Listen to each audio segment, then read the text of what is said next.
Bwana asifiwe sana. Hekima ni nini? Sahihi ya ufahamu ulionao. Ni matumizi sahihi ya ukweli ulioupata kutoka kwenye maarifa. Ufahamu ni nini? Ni ukweli. Kwa hivi vitu haviachani. Ngazi ya kwanza ya mwanadamu kabla hajalifanyia jambo kujua, ndio tunaita maarifa. Jambo la pili la mwanadamu katika haya maarifa ni kupata ukweli kwa kitu alichokijua. Unakuta mtu anapeleleza, na akishapata ukweli, jambo la tatu ni kufanyia kazi. Na kwenye kufanyia kazi ndo tunaita hekima. Bwana asifiwe sana. Ukitaka ujue hekima ya mtu, kaziangalie kazi zake. Sawa? Bwana asifiwe sana. Kwa hiyo kuna maneno hapo umeyasikia mara kadhaa, kama matatu ndio nimezungumza na kukupa maana yake. Ila sisi tuko kwenye kipengele cha maarifa. Na kabla sijaenda moja kwa moja kwenye kitabu hiki cha Wakolosai, labda tuniseme kidogo kwa kitu ambacho kilimtoa mwanadamu bustani ya Eden. Kitu mojawapo alichokuwa na shauku nacho, au kipengele mojawapo ambacho kilimtoa, ni kujua yale ambayo hakupaswa kujua. Na ndio maana shetani alicheza naye akasema mtakuwa kama Mungu. Na Mungu alisema usile mti wenye maarifa huo wamema na nini? Mabaya. Bwana asifiwe sana. Maana yake kwenye kujua kitu kuna vitu huwa vinazalishwa. Kuna kitu huwa kinazalishwa ndani. Ukishajua tu kitu, na ndio maana wanafunzi wale wanaofungiwa kuna vitu huwa watakiwa wapate kutoka nyumbani, hasa wakati wa mtihani mwisho. Hata kifa baba hatakiwi, kwa sababu akishajua kuna vitu vinazalishwa. Yaani automatic mwili kuna hormones zina respond, ubongo una respond, na kila kitu kinaitika juu ya kile alichokijua. Na ndio maana hukutenda dhambi mpaka umejua maarifa ya dhambi. Bwana asifiwe sana. Hukutenda dhambi mpaka ulipojua dhambi. Na ulipoijua dhambi, ilikuwa ni ngumu kuacha dhambi. Ilikuwa ni ngumu kuacha. Na hukufanya kitu mpaka ulipokijua. Kwa hiyo yote uliyoyafanya ni chanzo cha kujua. Wakolosai hawa watu wa Mungu wanaandika Paulo nyaraka hii kuituma kwao kupitia mkono wa Tikiko. Sema Tikiko.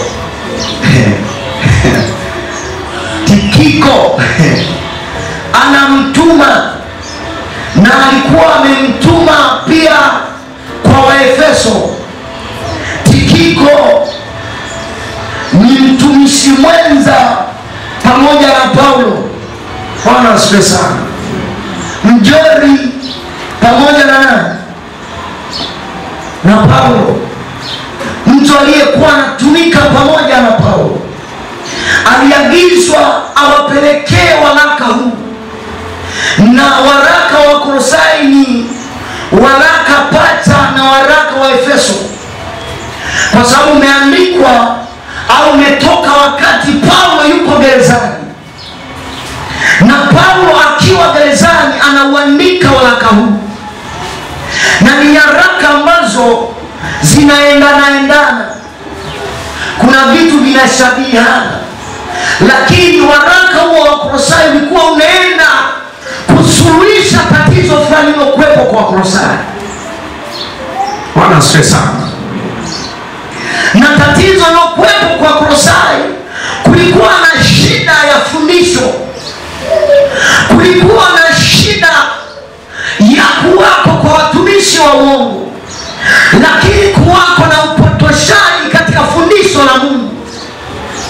asifiwe sana. Ndipo ambapo Paulo anaandika na anautuma huu waraka. Jamani, Yesu asifiwe. Watu walikuwa wakipotosha juu ya uungu wa Yesu Kristo, juu ya Masihi. Watu wakaanza kuingia kwenye kadri dini zinazoamini, wanasema materialism, wanaamini uwezo juu ya vitu, sio Mungu. Wanaamini uwezo wa kiungu juu ya vitu. Mfano, wanaamini juu ya sabuni fulani. Kuna sabuni yenye nguvu ya Mungu, kuna chumvi yenye nguvu ya Mungu.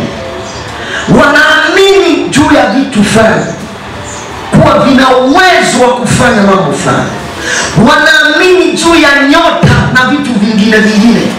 Miandamo ya mwezi, ukisoma vizuri utaelewa huko sehemu ya nani ya Kolosai. Tungeweza kujifunza kitabu kizima, lakini mimi nitabezi hapa na nikwambia kwa nini Paulo alikuwa anawaambia hivyo Waefeso. Bwana asifiwe sana. Walikuwa wanaamini juu ya miandamo ya miezi. Walikuwa wanaamini na misimamo ya vyakula. Wanaamini kuna chakula kina uwezo fulani wa kumnajisi mtu. Kuna kitu fulani kinaweza kikamtakasa mtu nje na uwezo wa Yesu Kristo. Kwa wakawa wanapotosha na wanashusha kazi ya msalaba. Bwana asifiwe sana. Wengine wanaamini juu ya siku fulani. Wanaamini juu ya hiyo siku. Bwana asifiwe sana. Kwa kukawa na upotoshaji usio wa kawaida juu ya kanisa la Mungu.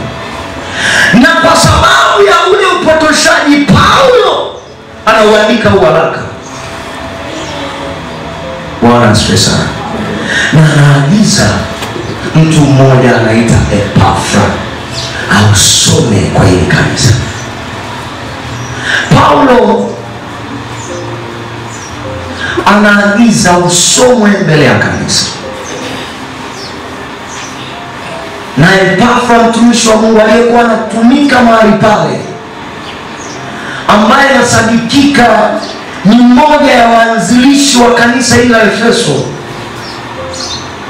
akawa anausoma ule waraka mbele ya hao watu wa Mungu ambao walikumbwa na fundisho lenye kuzuilia kujua uungu wa Yesu Kristo, lenye kuzuilia kujua ukuu na ukamilifu wa kazi ya msalaba. Bwana asifiwe sana. Paulo anaandika, tunarudi kwenye mstari wetu. Kwa sababu hiyo sisi nasi tangu siku ile tuliposikia hatuachi kufanya maombi na dua kwa ajili yenu, ili mjazwe maarifa ya mapenzi yake katika hekima yote na ufahamu wa Roho. Bwana asifiwe sana. Mpate kujazwa nini? Maarifa. Na mstari unaofuata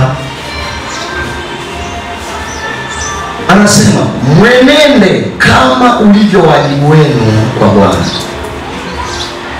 Nasikia hilo neno. Mwenende kama ulivyo wajibu wenu kwa Bwana. Mwenende kama ulivyo wajibu wenu kwa Bwana. Lakini cha kwanza, mjazwe maarifa.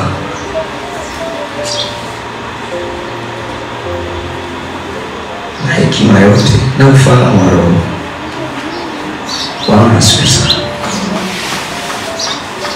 Mkimpendeza kabisa, mkizaa matunda kwa kila kazi njema. Sema kwa kila kazi njema. Mkizaa matunda kwa kila kazi njema. Pale amesema wajibu, mwenende sawasawa na wajibu wenu kwa Bwana. Mkizaa matunda kwa kila kazi njema. Kwa lugha nyepesi ufahamu wa Kristo, wasipojazwa hekima ya kimungu, maarifa ya kimungu, hawataweza kuenenda sawasawa na wajibu wao.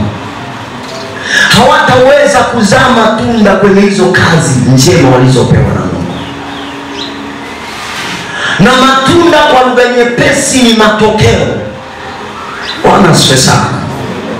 Maana yake nini? Kwa lugha nyepesi wanaambia hamtakuwa na matokeo eneo lote, ingali imeitwa kama kanisa la Mungu, mpaka mjazwe ufahamu. Bwana asifiwe sana. Na ndio maana kukua kwetu sisi kanisa hakupo katika yale ambayo sisi tunazani ndio kukua wakati mwingine. Bwana asifiwe sana. Kukua kwetu kanisa haswa kunakosemwa katika neno la Mungu, kunazungumzwa katika ufahamu, kunazungumzwa katika maarifa na hekima ya Mungu. Na hivi vitu huwezi ukakiondoa kimoja wapo. Ukiondoa maarifa hutapata ufahamu wala hutapata hekima. Hivi vitu vinaenda kwa level, kwa ngazi. Yanaanza maarifa, unakuja ufahamu.